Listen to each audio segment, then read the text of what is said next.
Hi everybody, Dan Illman here with some exciting news. DRF Formulator, the gold standard in past performance information, is now free exclusively on DRF Bets. Join DRF Bets with the promo code WINNING. Get a $250 first deposit match bonus, a $10 free bet, and free Formulator already uploaded to your account. Access Formulator's premium features, including sortable trainer stats, race replays, personalized trip notes, and lots more. Free Formulator exclusively on DRF Bets. Dan Illman, Mike Beer, kicking off a 50-cent pick four at Keeneland on Bluegrass Saturday with race number 6. It's the Grade 2 Appalachian. 3-year-olds going a mile on the turf.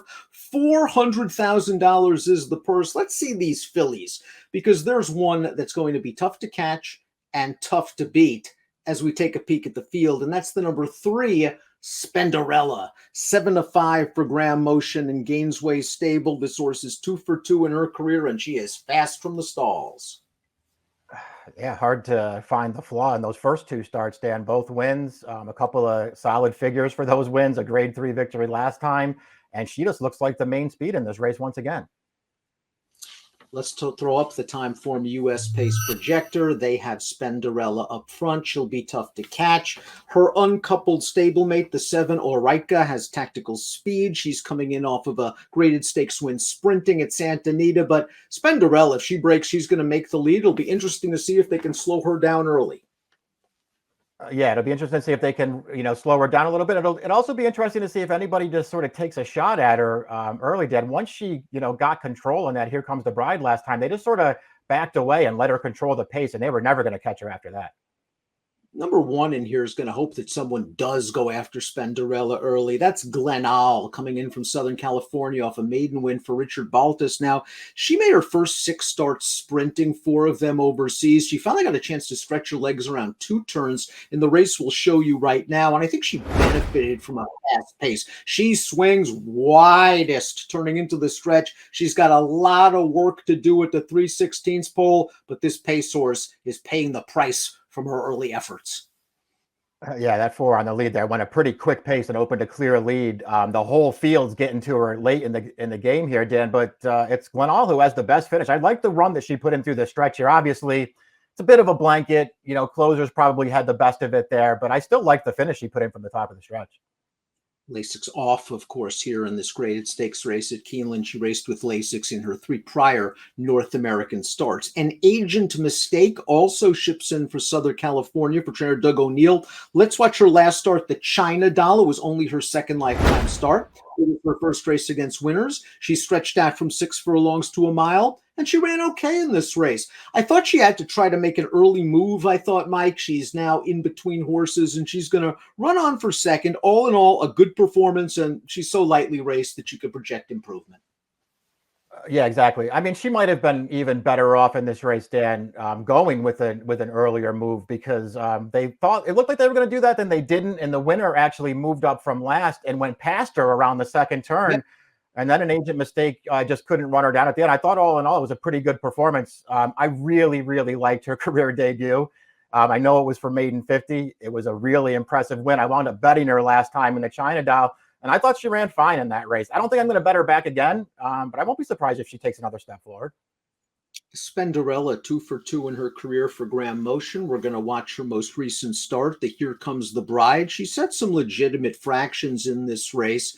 Let's take a look at the Here Comes the Bride for Spenderella. She went right to the front, and the horse in second tried to make a run at her on the backstretch. It didn't work out. Spenderella just has too much of a lead here. Opalina, a sharp horse, comes too little too late. Spenderella ran a 90 by her speed figure. She's the fastest horse on the way in, and she might get the best trip.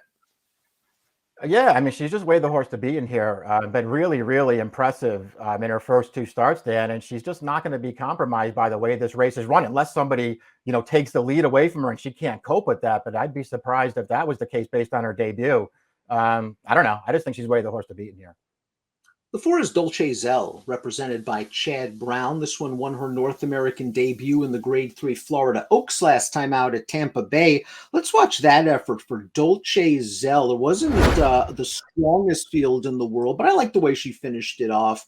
Not a ton of pace on. They went 49-2 for the half, and Dolce Zell showed off that European kick.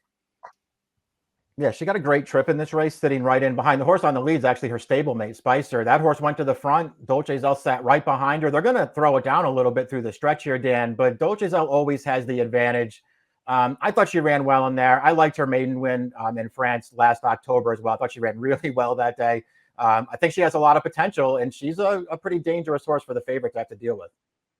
Trainer Shug McGahee looks like he's going to the Kentucky Oaks with Kathleen O. He's got the 5 Skims in the Appalachian. This horse has won 2 in a row. No surprise. She's a daughter of the wonderful Frankel, and she's really had an opportunity to stretch out around 2 turns in her last 2 races. Let's watch her seasonal debut at Tampa. Shug found a great spot for her. It was a race that didn't have a lot of pace. I like that she was able to adapt and stay close to the lead. She makes the lead turning into the stretch. She faces a strong challenge from the eventual runner-up, Sweet Duchess, and she always has enough to turn that one away.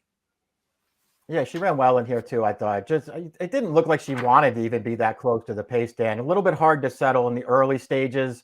She doesn't win by a lot, but she gets the job done there. I liked her 2 starts last year as a 2-year-old. I don't think I'm going to bet against the favorite in this race, Spenderella, but if I do, it'll be with Skims. The 6 is Troberitz, and she's won her last 2 races at the fairgrounds. Now, both of those races came in short sprints, and she's going to have to stretch out to a mile here. And I think there are a couple of questions she has to answer. A, is she ready to handle graded stakes competition? She's never raced higher than a 1 other than. And 2, can she face those kind of horses going a mile?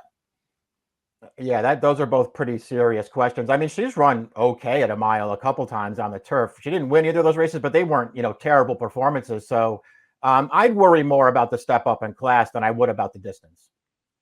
Runner-up from the last race did come back to earn a 78 buyer, but was 3rd in a non-winners at 2 Life. Big step up in class. The 7 is Oreca. This is Spenderella's uncoupled stablemate, and she had a nice win going down the hill in the Sweet Life at Santa Anita in her one and only start this year. Let's take a look at this performance for this French-bred filly, and I thought she got a wonderful ride from off a hot pace. You see her right now lingering in behind, and you're wondering, well, where is she going to go? Where's she going to go? Well, she's going to find a hole, and once she does, she bursts on through. Very likable performance the way she kicked on home. Now let's see her do it going 2 turns. Yeah, that's another. She's another one with a pretty big distance question in front of her. I'm with you. I thought she ran well in this race that we're watching right now. Her other 2 starts last year in New York, I didn't love those.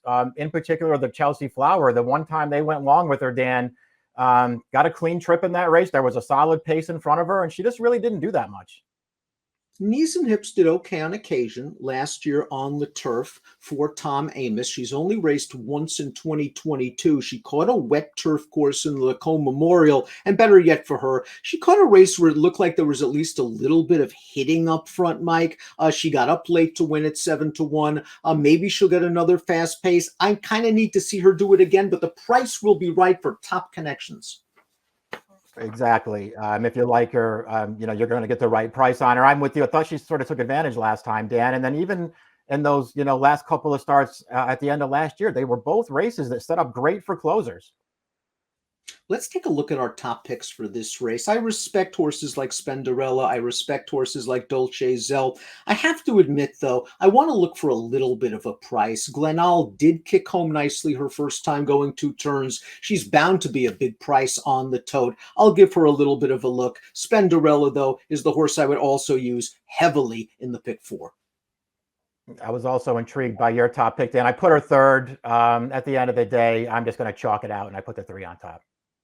Same triple, different order. Mike's going 3-5-1-4. I'm going 1-3-5-2. It's the grade 2 Appalachian at Keeneland kicking off a 50-cent pick 4 and the $3 Keeneland turf pick 3. Good luck.